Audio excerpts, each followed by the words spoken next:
आपको बताएंगे अनुचुंबकीय, प्रतिचुंबकीय और लौह चुंबकीय पदार्थ में अंतर। कल आप लोग को बताया था कि क्या है अनुचुंबकीय, प्रतिचुंबकीय और लौह चुंबकीय पदार्थ। मतलब यदि आपको सीधी सी भाषा सुनना है दोस्तों, यदि आपसे कोई पूछा कि अनुचुंबकीय, प्रतिचुंबकीय और लौह चुंबकीय पदार्थ क्या है, तो आप एक लाइन में एक्सप्लेन कर सकते हैं कि भाई जिसमें आकर्षण का गुण उत्पन्न हो जाता है, जिस पदार्थ में आकर्षण का गुण उत्पन्न हो उसे हम लोग कहते हैं अनुचुंबकीय पदार्थ। जिस पदार्थ में विकर्षण का गुण उत्पन्न हो उसे हम लोग कहते हैं प्रतिचुंबकीय पदार्थ। और जिस पदार्थ में आकर्षण और विकर्षण दोनों का गुण हो उसे हम लोग कहते हैं लौह चुंबकीय पदार्थ। तो यही अंतर, एक तरह का अंतर भी दोस्तों अनुचुंबकीय, प्रतिचुंबकीय और लौह चुंबकीय पदार्थ में दोस्तों। यदि आपसे पूछे कि अनुचुंबकीय, प्रतिचुंबकीय और लौह चुंबकीय पदार्थ में एक अंतर बताएं, तो जितना आप डिफरेंशिएशन पढ़े हैं उसके आधार पर तो आप एक अंतर बता ही सकते हैं, है ना, कि अनुचुंबकीय पदार्थ में आकर्षण गुण होता है, प्रतिचुंबकीय पदार्थ में विकर्षण गुण होता है और लौह चुंबकीय पदार्थ में आकर्षण और विकर्षण दोनों का गुण उत्पन्न होता है। अब दोस्तों तीनों का हम अंतर बता दें, क्या है अनुचुंबकीय, प्रतिचुंबकीय और लौह चुंबकीय पदार्थ में अंतर। तो कम से कम दोस्तों 4 अंतर तो आपको जानना ही है। यदि आपसे कोई पूछा कि अनुचुंबकीय, प्रतिचुंबकीय और लौह चुंबकीय पदार्थ में अंतर बताएं, तो आप 4 अंतर तो बता सकते हैं दोस्तों।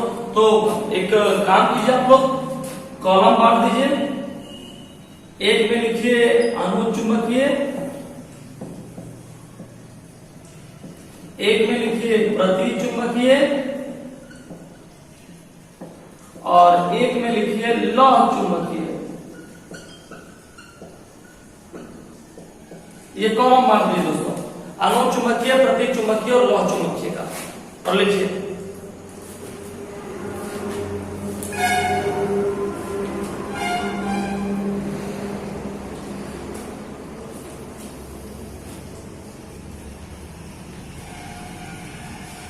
कॉलम बांट दीजिए, एक में लिखिए अनुचुंबकीय, एक में लिखिए प्रतिचुंबकीय और एक में लिखिए लौह चुंबकीय।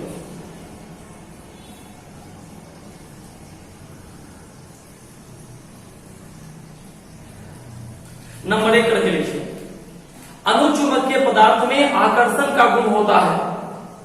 अनुचुंबकीय पदार्थ में लिखिए दोस्तों, अनुचुंबकीय पदार्थ में आकर्षण का गुण उत्पन्न होता है।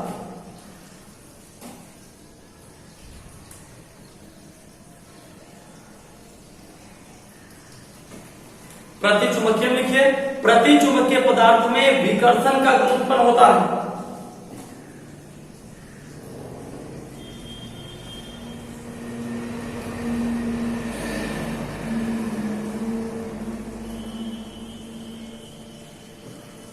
उसका लिखिए लौह चुंबकीय पदार्थ में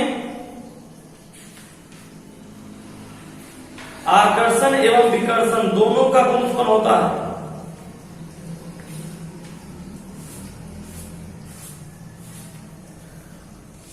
लौह चुंबकीय पदार्थ में आकर्षण एवं विकर्षण दोनों का गुण उत्पन्न होता है।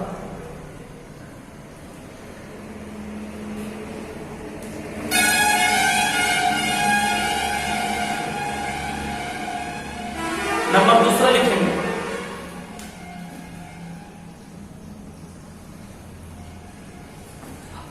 इसकी अनुचुंबकीय लिखेंगे, इसकी आपेक्षिक चुंबकशीलता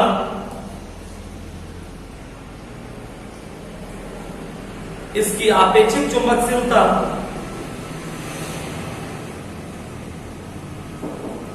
1 से अधिक होती है।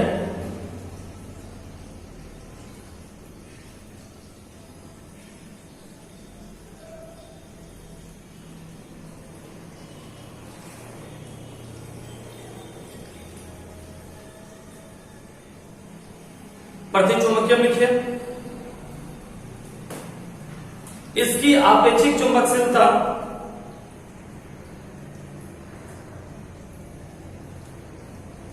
इसकी आपेक्षिक चुंबकशीलता 1 से बहुत कम होता है।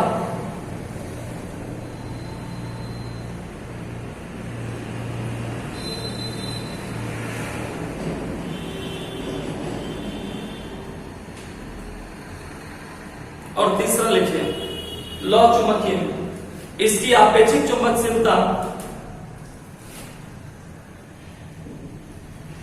1 से बहुत अधिक होता है।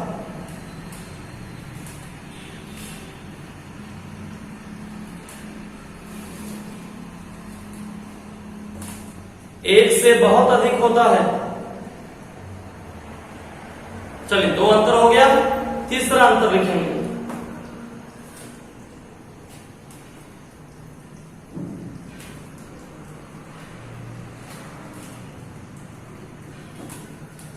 लिखिए, इसकी चुंबकीय प्रवृत्ति, अनुचुंबकीय लिखेंगे, इसकी चुंबकीय प्रवृत्ति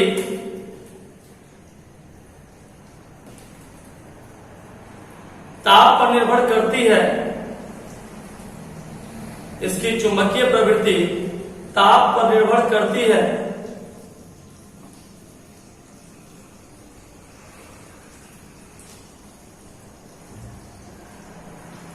प्रतिचुंबकीय लिखिए, इसकी चुंबकीय प्रवृत्ति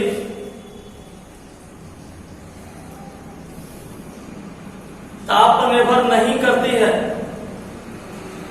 इसकी चुंबकीय प्रवृत्ति ताप पर निर्भर नहीं करती है।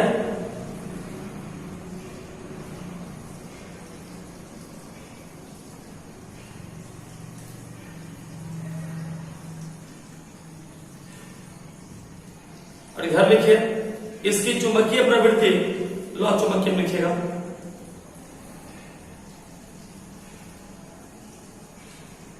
ताप पर निर्भर करती है।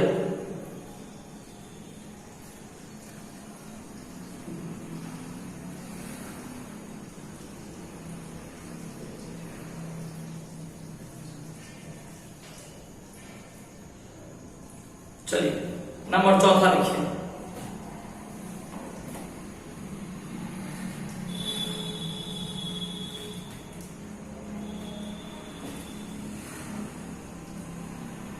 नंबर चौथा लिखिए, अनुचुंबकीय पदार्थ में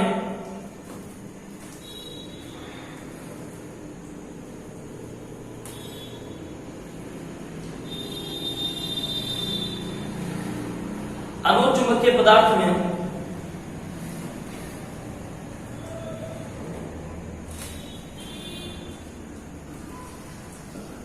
जब किसी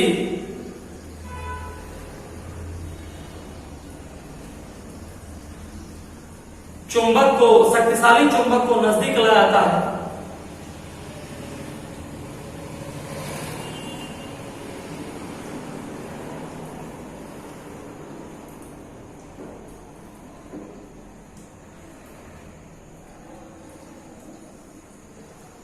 तो यह अधिक तीव्रता वाले भाग की ओर आकर्षित होता है। तो यह अधिक तीव्रता वाले भाग की ओर आकर्षित होता है।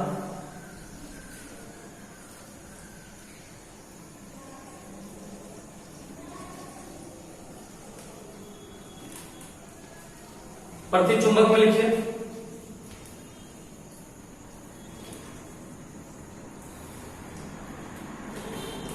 ये पदार्थ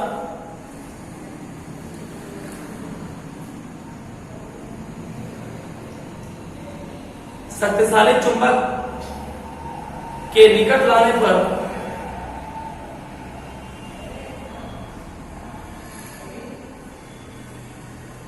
तेजी से विकर्षित हो जाता है।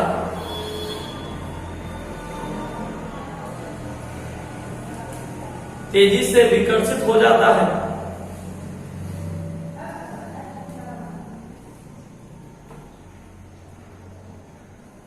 और लौह चुंबकीय लिखिए,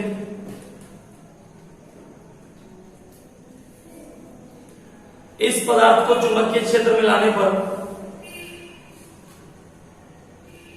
इस पदार्थ को चुंबकीय क्षेत्र में लाने पर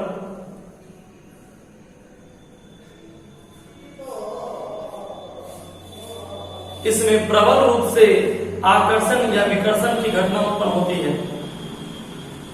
प्रबल रूप से आकर्षण या विकर्षण का गुण उत्पन्न हो जाता है। ऐसे लिखिए, आकर्षण या विकर्षण का गुण उत्पन्न हो जाता है।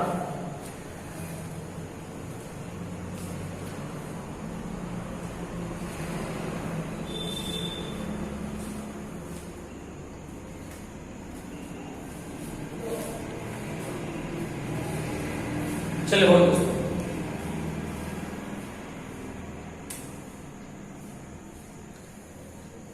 अब देखिए चुंबक का संरेखण गुण क्या है दोस्तों, समझेंगे। क्या है चुंबक का संरेखन गुण, कैसे कोई चुंबक एक दूसरे को अपनी ओर आकर्षित करता है और कैसे एक दूसरे से अपनी ओर विकर्षित करता है। ध्यान से देखिए और समझिए। मान लीजिए दोस्तों ये एक मैग्नेट है, समझिएगा, जिसका ध्रुव है N और S। ये एक मैग्नेट है जिसका ध्रुव क्या है N और S। अब खुद आप गौर कीजिए N और S ये दो ध्रुव का एक चुंबक है दोस्तों, है ना। अब देखिए इस चुंबक को जब किसी लोहे के नजदीक लाते हैं तो आखिर एक सवाल उठता है ना दोस्तों कि आखिर लोहा ही चुंबक को अपनी ओर क्यों आकर्षित करता है, ये क्वेश्चन उठता है। आखिर यह चुंबक लोहा को अपनी ओर क्यों आकर्षित करता है, तांबा क्यों नहीं खींच पाता है चुंबक को, या चुंबक तांबा क्यों नहीं खींच पाता है, चुंबक एल्युमिनियम को क्यों नहीं खींच पाता है। तो इसके लिए पहले आप एक फिगर समझिए। ये मान लीजिए एक मैग्नेट है, चुंबक है, जिसका ध्रुव है N और S। इसको आप ऐसे करके बनाते हैं, समझने के लिए आप ऐसे बनाते। देखिए दोस्तों ये फिगर आपको सब कुछ समझा देगा।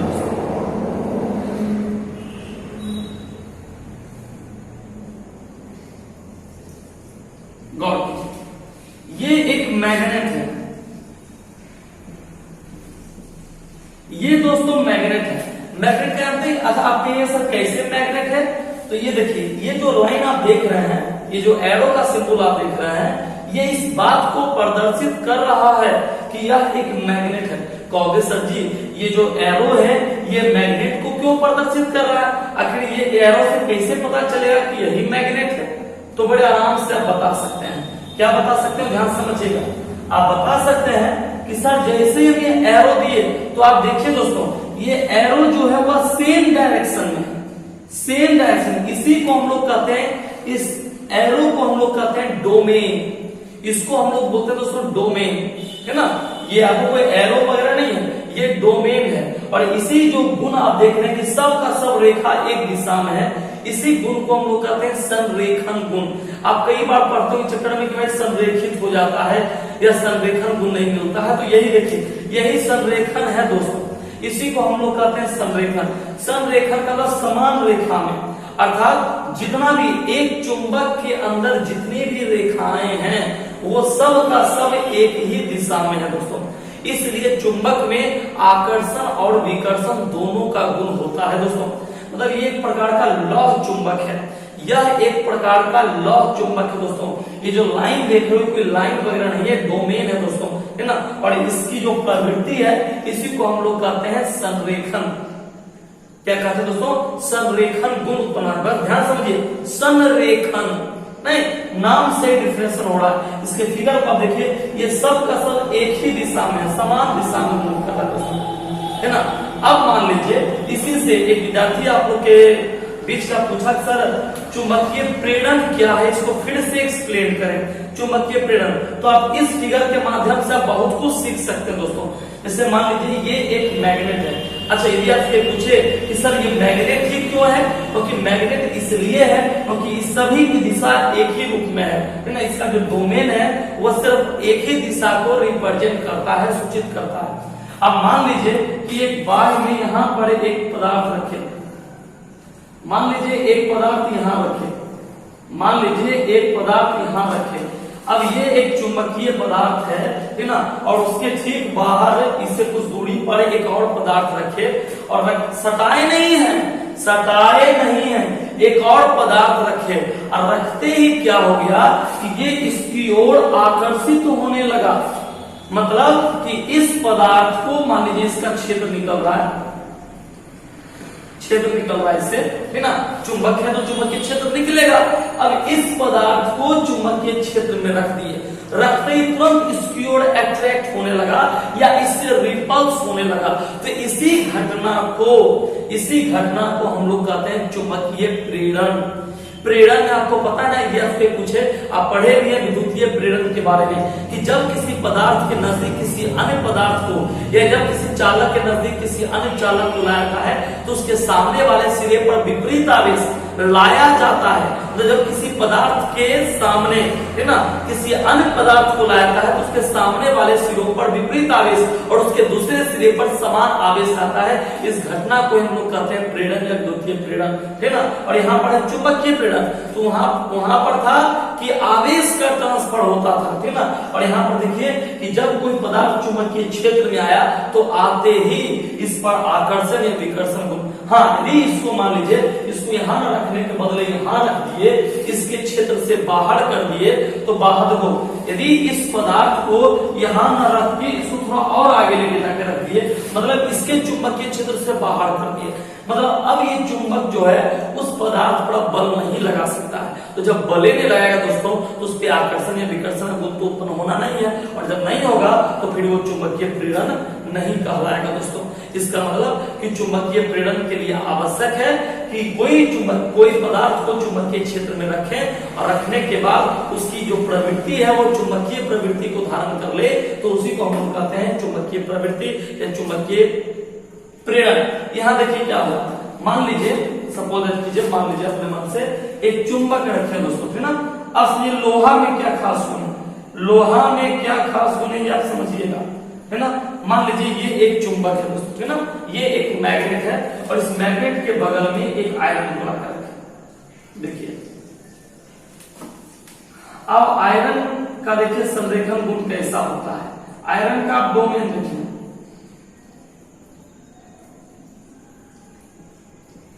ये देखिए आयरन का डोमेन देखिए, इसका लाइन देखिए, इधर है उधर है जिधर उधर, है ना। आप आयरन का डोमेन देखें एक दिशा में नहीं है, सब जिधर उधर है ना। इसका देखिए सब एक दिशा में, लेकिन लोहे का एक दिशा में नहीं है।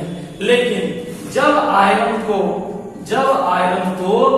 लोहा को इस मैग्नेट के नजदीक लाए, जब इस लोहा को इस मैग्नेट के नजदीक लाए, देखिए नजदीक लाते ही क्या हो गया, देखिएगा फिगर में, लोहा अब आ गया इसके नजदीक, सताए नहीं है, प्रेरण क्रिया है, प्रेरण क्रिया ऐसे दूर नहीं काम हो रहा है ना। देखिए लोहा जैसे ही नजदीक आया, नजदीक आते ही आप देख लीजिए क्या हो गया, ये लोहा है, ये लोहा है, ये मैग्नेट। जैसे ही लोहा को चुंबक के नजदीक लाए तो आखिर क्यों लोहा सट जाता है चुंबक में, आप इसके डोमेन के स्ट्रक्चर को देख के आप समझ सकते हैं कि जैसे ही लोहा को चुंबक के नजदीक लाए, चुंबक के नजदीक लाते ही इस लोहा का जो संरेखन गुण पहले इधर उधर था अब सब का सब एक दिशा में हो गया, अर्थात ये इसकी प्रवृत्ति को धारण कर लिया, इसका दिशा जिस ओर था इसका दिशा उसी ओर हो गया दोस्तों, है ना। तो यही है लोहा। अच्छा इससे लोहे में होता है, तांबा में कीजिएगा, मान लीजिए लोहा की जगह आप तांबा ले लिए, तब इसमें स्ट्रक्चर में तो फिर जैसे तैसे हो जाएगा, तब तो फिर जैसे तैसे ये हो गया, तब ये भी इधर उधर हो जाएगा, तब इसका संरेखन गुण नहीं चेंज होगा। तांबा ले लिए, एल्युमिनियम ले लिए, मतलब कि चुंबक में वही पदार्थ सट सकता है जिसका चुंबकीय गुण अर्थात संरेखन गुण चुंबक की प्रवृत्ति जैसा हो जाए, है ना। अर्थात इसको कहते हैं संरेखन गुण, और जो अंदर में स्ट्रक्चर देख रहे हैं यही कहलाता है डोमेन। अब इसी में एक पदार्थ आता है जिसको हम लोग कहते हैं विचुंबकन। तो पहले आप डिफिनेशन लिख लें, क्या है विचुंबकन, समझाते हैं दोस्तों। लिखिए विचुंबकन, डीमैग्नेटाइजेशन, हेडिंग दीजिए विचुंबकन, इंग्लिश में डीमैग्नेटाइजेशन।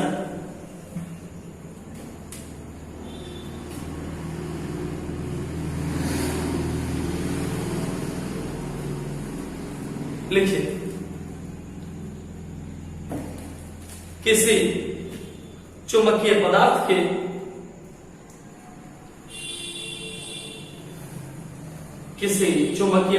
के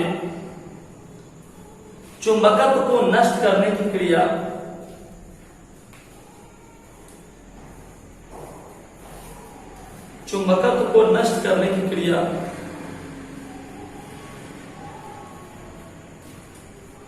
विचुंबकन कहलाती है।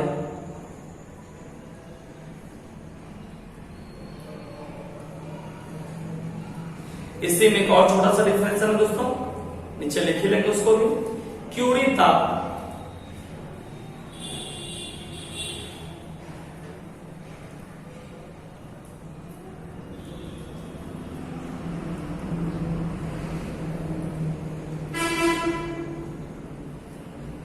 क्यूरी ताप देकर डैश दीजिए और लिखिए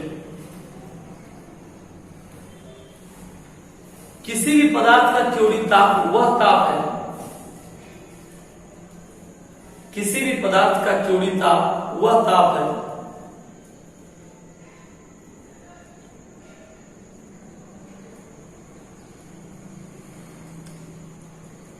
जिसके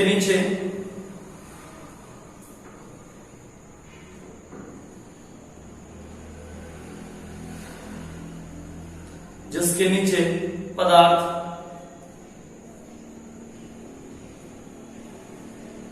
लौह चुंबकीय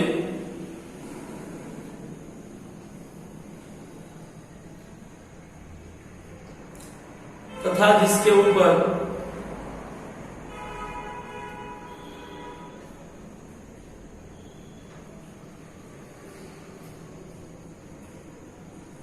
अनुचुंबकीय होता है।